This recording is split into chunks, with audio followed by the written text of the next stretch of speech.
কমপক্ষে 100 বার পড়ার চেষ্টা করেন সুবহানাল্লাহ। পারা যাবে ইনশাআল্লাহ? 100 বার চেষ্টা করেন সুবহানাল্লাহি ওয়া বিহামদিহি, সুবহানাল্লাহি ওয়া বিহামদিহি।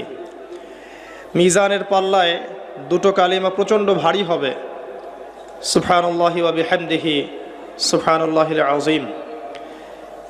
চেষ্টা করেন প্রত্যেক দিন কমপক্ষে 100 বার এতটুকু বলা, আস্তাগফিরুল্লাহ ওয়া আতুবু ইলাইহি, আস্তাগফিরুল্লাহ ওয়া আতুবু ইলাইহি। নবী সাল্লাল্লাহু আলাইহি ওয়াসাল্লাম, যার আগের পিছের সমস্ত গুনাহ মাফ, যিনি নিষ্পাপ মানুষ, তিনি দিনে 100 বার আল্লাহর কাছে ইস্তেগফার করতেন। সেখানে আমাদের কতবার পড়া উচিত আমরা নিজেরাই বুঝতে পারছি। কমপক্ষে 100 বার বলতে চেষ্টা করি আস্তাগফিরুল্লাহ ওয়া আতুবু ইলাইহি।